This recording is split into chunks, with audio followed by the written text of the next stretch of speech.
What did I get for Christmas for 2022? So the first thing I want to show you what I got from Christmas is black cap. So I got this one, the newspaper boy cap, a black cap, and then yes, the Avenger cap. So beside that, I actually got some shorts, pants, shorts, and more pants.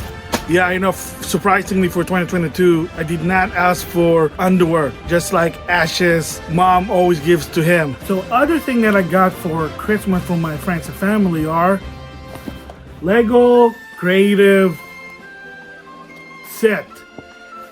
I guess it's one of those things that has random Lego parts and then you can make whatever you want, you know, use your imagination.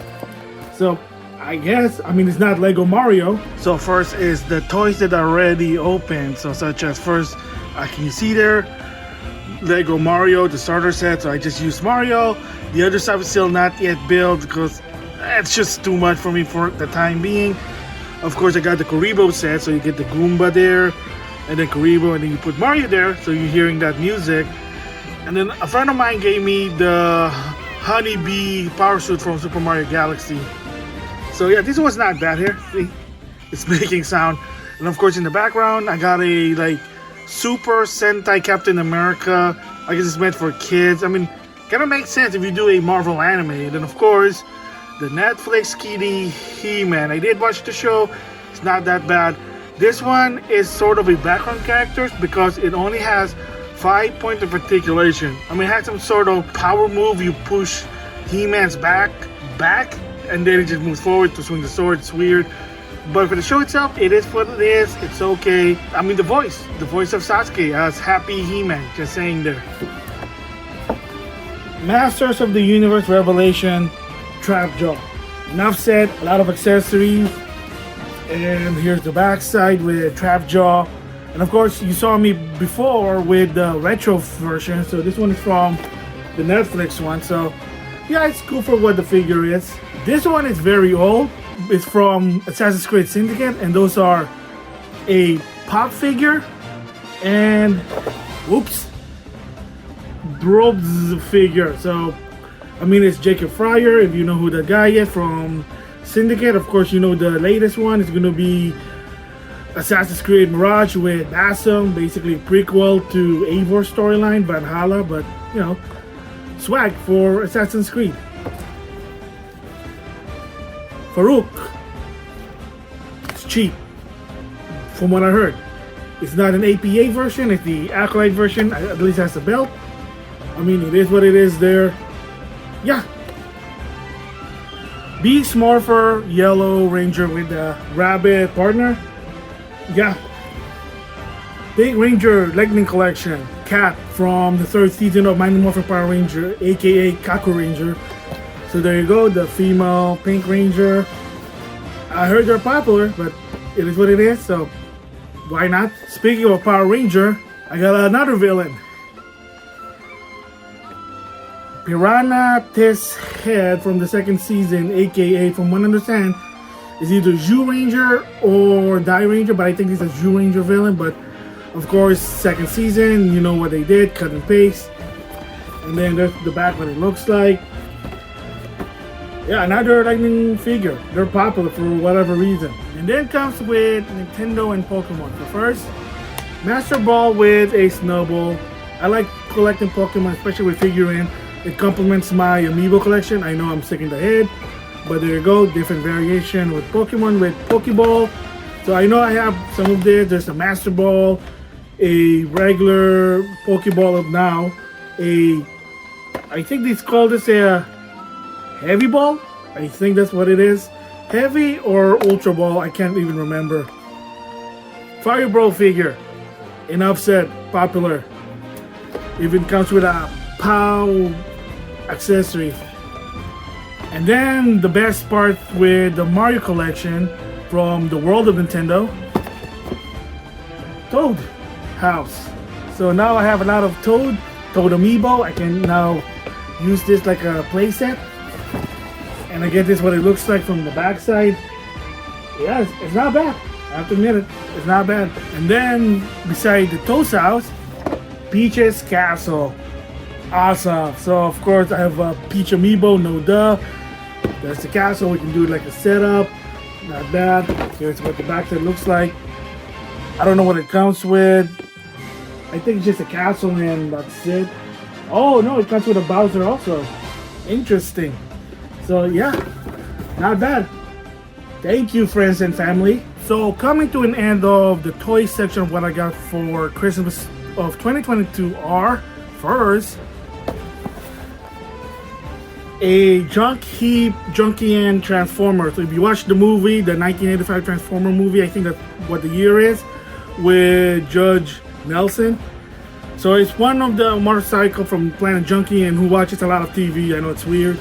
Here's the backside. Yes, they are motorcycle. I know there have been different variations from different shows, but you know, this is from the original one. I know no more plastic. They're trying to be eco-friendly.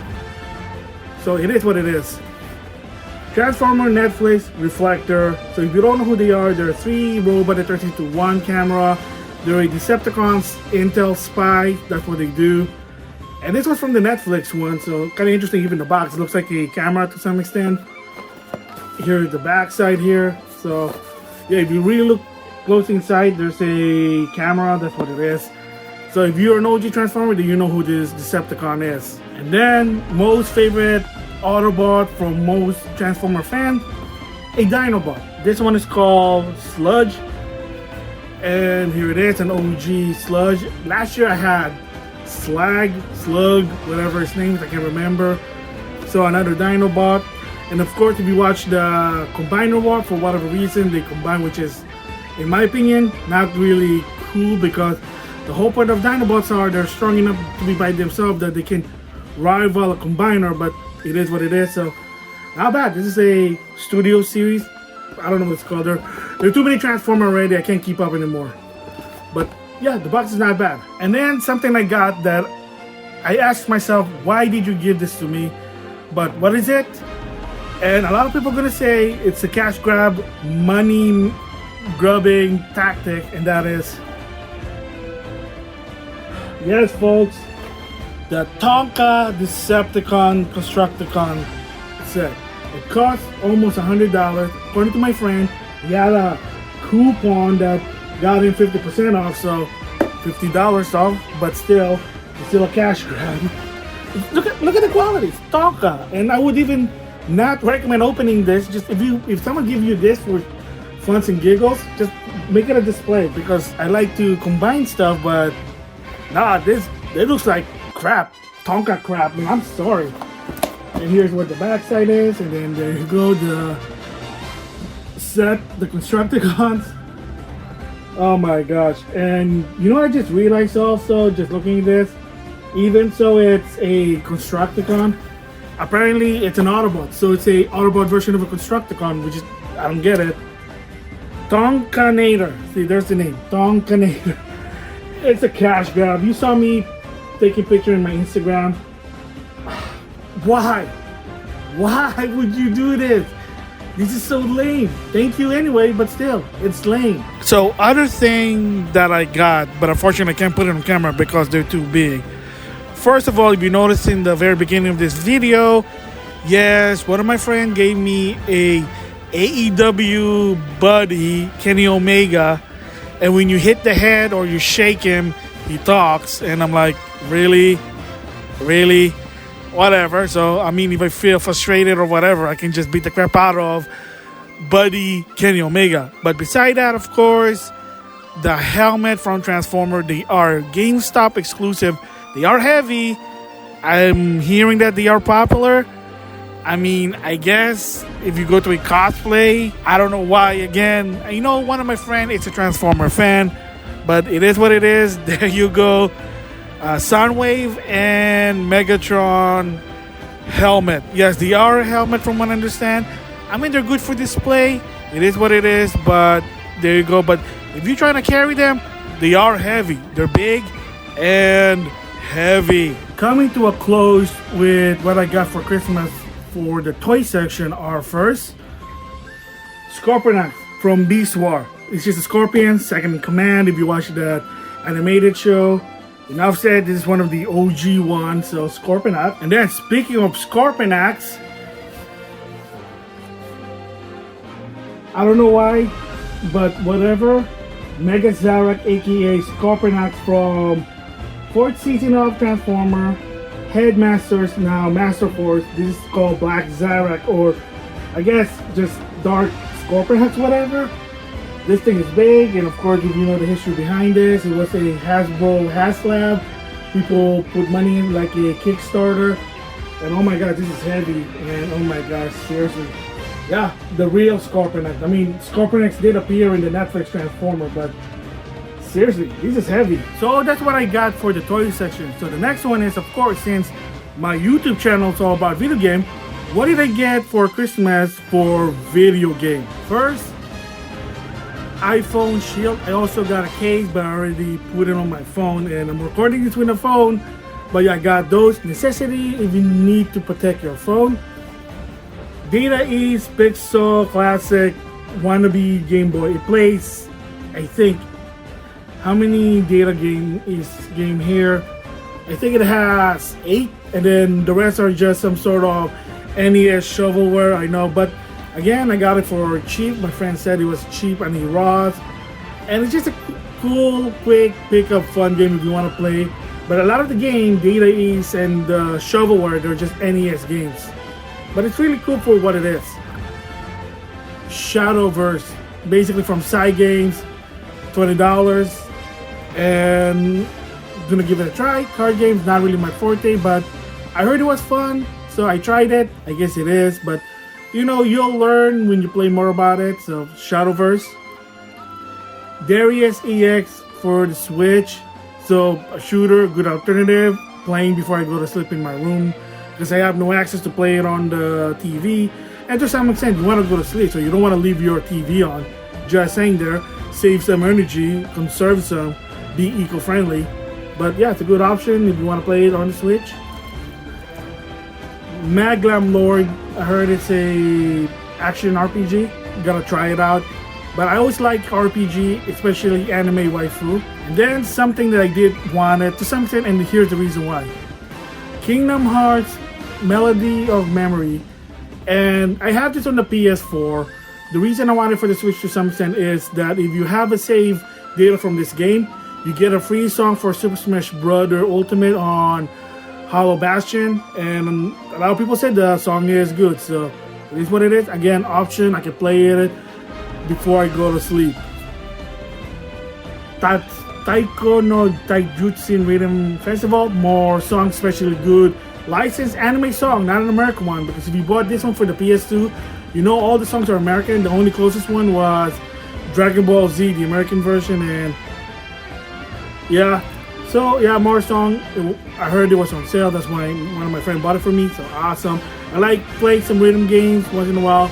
You know, away from the intense game, more to a casual arcade fun. Let's just say that. Yeah, Mario and Rabbit, Spark of Hope. Not really a fan of XCOM, but I heard it's good. I played the first one, kind of difficult for me, not my forte. But at least, you know, hey, there's a sequel, so we'll see what happens once I try to finish the first one. It was hard, but yeah, I don't know why one of my friends gave it to me, but it is what it is. And then two major ones for the Nintendo Switch. I'm surprised they did get it. Normally, I don't want to pay full price for this game, or anyone, even my friends or family. They were on sale, sort of. They were $45 each, and you know what I'm talking about. And I'm surprised they got it, but you know, it is what it is. And the first one is Kirby and the Forgotten Land, a 3D Kirby game. Granted, it's still in 30 frames, but you know, it is what it is. HAL Laboratory, they're not really good making HD game, unfortunately. But I heard this game is good, so it's 3D. Here's the backside. So awesome. And then, yes, Splatoon 3. And you saw my impression of the Octo expansion pack, and well, this is the base game, so it's a bit easier. But imagine the DLC for this one. It's gonna drive me nuts again. Who knows? We just have to wait and see. But here we go. Splatoon 3, more stuff, same thing, but it is what it is. So yeah, they gave it to me because why not? Splatoon. So the next ones are FIFA 2022. I heard my friend got me at Ross for $5. Seen the game, I guess.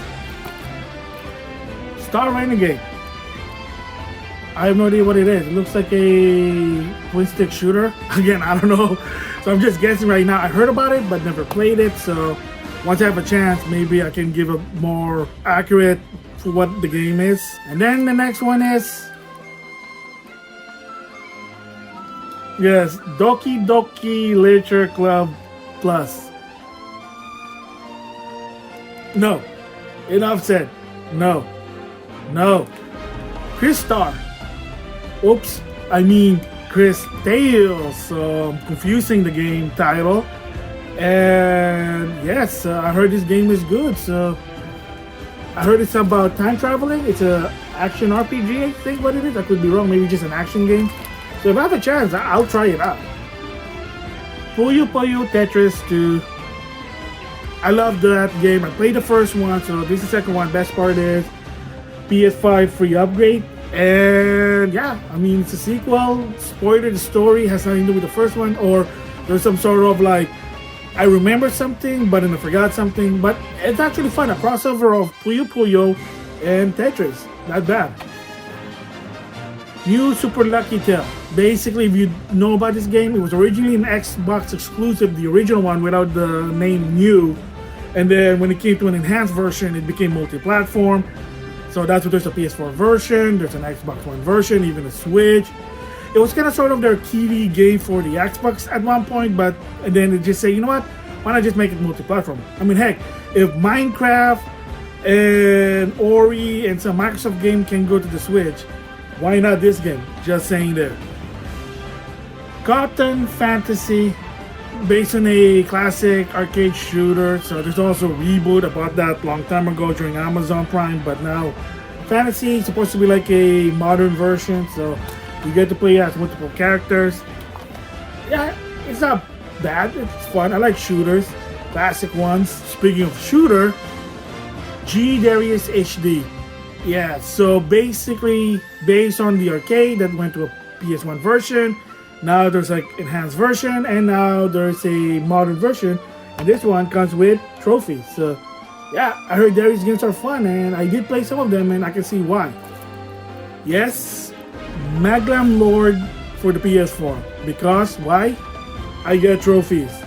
I love trophies, achievement, and hopefully Nintendo in your next console finally add in that system-based achievement. Just saying that. Pocky and Rocky Reshine, a enhanced version of the Super Nintendo with more characters. Again, so before I end this about this game, is it censorship? Yes. However, E for 10. And if you know the ESRB rule, you can't have cleavage in an E for 10 game. Just saying the T, yes, ESRB, E for 10, no, that's the reason why. But again, you know, you get more characters, but it kind of sucks, yes. But for this one, in my opinion, I think it's more of a ESRB thing rather than just, oh, we gotta protect the kids thing. But again, it is what it is. And then of course, believe it or not, like I said, throughout 2022, surprisingly, credit to Chip Ass Gamer and Mario 64. For whatever reason, Nintendo Direct always has a PlayStation 5. We said it was there and we decided to get it. I guess either early Christmas 2022 or late Christmas 2021, but to some extent it's like so much money, don't want it, but it's there. So anyway, what did I get for the PS5? So one, I did get it. I'm surprised someone did get it for me. Thank you, friend and family, and that is Atari 50. So I did play this game. Yes, it is nostalgic to some extent, but I not grew up with Atari, but I know what the games are. And to some extent, unfortunately, there are some games that's not in here that's on the Atari Vault, such as Golf and Maze. So, but it has Link's game, Jaguar game, and other version of Atari. Of course, they have also the Reimagine. So it is fun for what it is, and the developer, Digital Eclipse, did show some respect. There's also a movie section where you can learn about Atari And spoiler, if you watch all the movies, you learn all about Atari. You do unlock one of the Atari games, I know, but it's not that hard, but it's time consuming. Atari 50, it was a joke, but thank you, friend, for getting it. But there is one game I said no, and one of my friends said, are you interested in this game? It was $40. Even went to $30 at one point, but I said no, I want to get it for $20. And I said to them, don't get this game unless it's $20. But they got me this game anyway, and that is Sonic Frontier for $40 from what I heard. Why? Why? Why? Okay, it's not a bad game. I played it, but I'm not a Sonic fan. And I told them, wait until it's cheap. It will go cheap like in late 2023. No, because one of my friends wants to see the open world Sonic game. It's not bad, but still. Why? Why? I can put my time on different game, but whatever. It's here, so I played it. So why? So this one is $20, so I'm cool with it. It's $30. Yeah, this one actually, I like it. Granted, there's no voice acting this time like the original PlayStation, and of course, you know the controversy with Miss Pac-Man. Until they fix that, you're gonna see Pac-Mom, I know. But I played the game, 60 frame. It's actually fun, and it's very simple. There's the reason why it's $30, because yes, like I said, there's not a lot of voice acting this time. They're probably cutting back, but there are some content here, and yeah, there is unlocking the original classic Pac-Man, because the same goes with the original Pac-Man game. And of course the credit also, they did fix that. I don't know why Namco Bandai did not do it in the first place, but there's a story there. But yes, for $20, I think it is fun for what it is. I say get the Xbox and PlayStation 5 version because you'll have better experience. Just saying, I know some people don't have that option. They get the Switch version, and I wouldn't be surprised if it's 30 frames, but it is what it is there. Then Fighting Herd, a fighting game, and if you know the history behind this, it was originally a My Little Pony, Friendship is Magic, yes, no joke, but Hasbro said, nope, can't do it. So the caveat at least was, believe it or not, the character design is the same person who did the My Little Pony, the one from Discovery Channel. So, I mean, it is, I played the PC version, it is not bad. It's a good alternative to Skullgirl, and yeah, there's like more characters coming in. There's a mule, I think, and then there's even a buffalo, and that's voiced by Patrick Sace, aka Endeavor, and Dio Brando. But again, yeah, it's not bad. I heard that, you know, they're gonna add more content from what I understand, but when I played it, yeah, it's not bad for a game. Speaking of another fighting game, DNF Duel. I did ask for this one, and yeah, too bad there's no English dub, but I heard the game is good and has some sort of content for $30. I think that's good rather than $50. And of course, there's going to be more characters coming in, improvement for the game. Yeah, I'm just a casual gamer that likes to play fight game for fun. But there you go, DNF Fighting Duel. So one of my favorite genre are JRPG, especially with anime and waifu. So, Soul Hacker 2. Enough said. I know I played the first one in the 3DS. It's kind of weird because it was one of those first-person dungeon type game. I have played some of them. Mary Skelter is the one I can think of. So it's a sequel. I heard it's mediocre, but again, hey, you know, it is what it is. I know, would it sell better if it was on the Switch? Maybe the Switch effect, but that'll be a different story there. Scarlet Nexus. Yeah, I like the demo. I played it and not bad. So yeah, so the full game there. So basically think of it as sort of a lesser version of Devil May Cry action game. Story about telekinesis, psychic, but again, I heard the story is okay for what it is. And if a game is not on the Switch, chances are probably either it's not gonna run. Maybe it's also because it might not sell, but who knows? I mean, in 2022 and 2023, I'm sorry to say that Switch effect thing that people are talking about it, in my opinion, I think it's diminishing because, again, you know, the power gap is just, it's out there, just saying. You can tell by some of the games, but, you know, if you're Switch owner only, you're probably going to accept what it is. Hey, you know, kudos to you guys. Yes, Disgaea 6. controversial to some extent in the West for a while, because at one point when it was released, it was going to be only in the Switch for whatever reason. And from what I understand, this is a rumor. The reason is because of what happened to Disgaea 5. So here's a recap. Disgaea 5, when it was released on the Switch, sold better within weeks versus on the PS4. So that's what the Switch effect says, because some of the third-party games for a while was selling better on the Switch versus on the other console. However, in the case with Disgaea 6, that wasn't the case. Why? Because the Switch version was running like a potato. The frame rate was the problem. A lot of people said that they couldn't even get into it because of the frame rate. I played the demo for the PS5 version. See, PS5, smooth, 60 frame, and it's more enjoyable. Just saying there. Like I said, nothing personal. The Switch effect is starting to diminish. Unless Nintendo do something, you're either going to end up playing it on the PS5, PC, or the Steam Deck, which, again, there's now a competition for Nintendo. Just saying there. But so yeah, what's the moral of the story for NIS America? Don't do that type of tactics ever again. So with this Disgaea 7 comes out in the West, whatever, release it simultaneously with the Switch, PS4, PS5. Just saying, because yeah, there were a lot of complaints that, oh, it's going to be the PS4, it's going to be the PS5, because it runs like a potato on the Switch. Again, it's just a fact. Anime game. I watched the series, they're good, they're gory, but at least, let's just say that this anime, Demon Slayer, I enjoyed more watching than Made in Abyss, because I was watching that on Hulu and like, oh, that's so nasty. But different story. Yeah, there is a game, that one.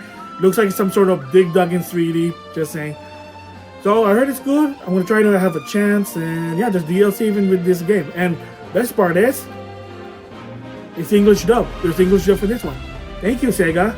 Coming to a close are PS5 first party games. For $10, Destruction also. Yeah, there is also Plus, but I'm not Plus. I'm not paying $50 per year. But I heard it's okay for what it is. But again, $10 is better than what? $70 for this from what I heard?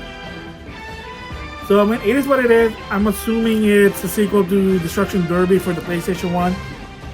I enjoy playing this game. So it's sort of a casual platformer, Sackboy Big Adventure. If you played the Little Big Planet, it is the PlayStation version of Super Mario Maker, except not so intuitive versus Super Mario Maker, just saying.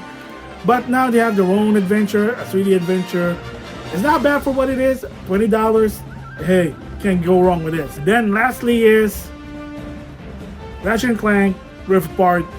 Very good, the story is good. It's a direct sequel to Rift Apart. So if you say, well, what about the one for the PlayStation 4? That's sort of a reboot that's based on a movie, that's based on a game. So you get the idea there. They're trying to make some of their Sony games into movies. So the movie version of Ratchet & Clank, it's okay for what it is. Again, a bit different than the original one. And if you play the game, it's basically sort of a direct sequel to the movie. You're just playing the movie because Quark is telling you the story. But for this one is, yeah, different story. You get to play two different Lombax. Yes, it's not a bad game, so. No one kicks out of the one-winged angel. Oh, no!